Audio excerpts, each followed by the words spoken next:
The Light of Truth, one of the many Jedi cruisers that had been incorporated into the Republic fleet after the Ruusan reformations, landed with a soft thump on Ambria's desolate surface. "Be ready for anything," Master Thonatu warned his team as they prepared to disembark. Back before he achieved the rank of Master, the Twi'lek had served as a Jedi Knight in the Army of Light on Ruusan. He had been assigned to Farfalla's ship, luckily in time to avoid the effects of the thought bomb, but not before he'd had ample opportunity on Ruusan to witness firsthand the kind of atrocities the Sith were capable of. He wasn't about to take any chances here. They'd been dispatched in response to a message drone that had arrived on Coruscant a few days before. The anonymous message inside had been cryptically short and somewhat disquieting in its lack of detail. It contained only a set of landing coordinates and 4 brief lines of text. "A Sith Lord still lives.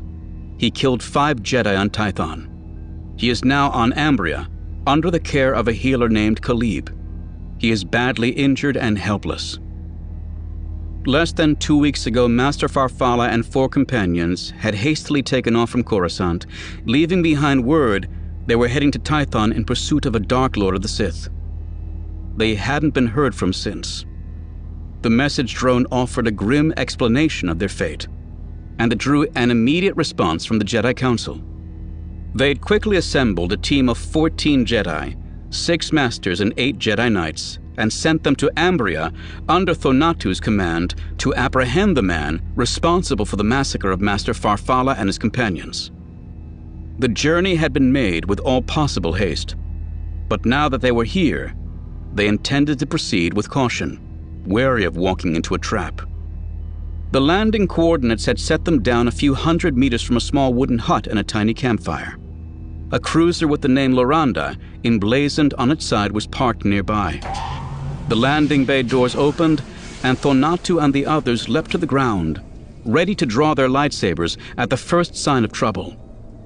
The air around them trembled with a strange and unfamiliar sensation of power, though beneath was the unmistakable taint of the dark side. "First and second units, go check out that ship," he said. "Third unit explores the camp with me." 9 Jedi rushed off toward the Loranda, while Thonatu and the others approached the camp. What they saw as they drew nearer filled them with revulsion. Someone had been literally chopped to pieces.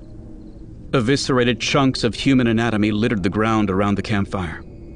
Arms had been hewn off at the shoulder, then sliced again at the elbows and wrist. The same had been done to the lower limbs, dismembered into feet, legs, and thighs. Even the torso had been carved into quarters. The clean, cauterized cuts left no doubt the butcher's weapon of choice had been a lightsaber. Only the head remained whole, placed like a trophy atop an upside-down cooking pot resting on the ground. A human male with long black hair. He appeared to have been 40 or 50 years of age. His features were twisted in a gruesome mask of pain and terror. Thonatu wondered how many of the wounds had been inflicted while he was still alive.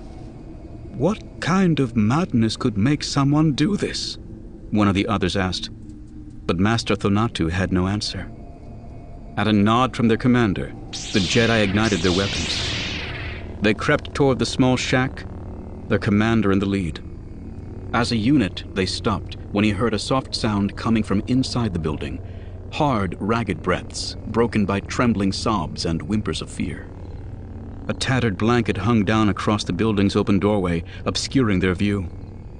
The Twi'lek reached out with the force to try to sense whoever was hiding inside, but something, likely the strange underlying power of the campsite itself, blurred his awareness.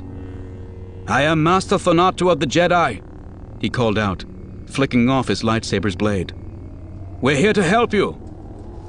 A scream of incoherent rage erupted from the shack. A young man burst from the doorway, brandishing a golden lightsaber above his head in his left hand. His right hand was nothing but a stump, and there was a crazed gleam in his eye. "No!" he shrieked as he charged at them, flailing wildly with his weapon. "You'll never get me! No! No! No!" Master Thonatu ignited his blade as the man fell on him with the fury of madness, his cries turning to mindless, beastly howls. The rest of his team reacted on instinct, leaping to their commander's defense. The battle lasted less than 3 seconds, the raving young man cut down by a swarm of Jedi lightsabers. When it was over, the Jedi took up defensive positions facing the shack, weapons poised as they braced themselves for another potential attack.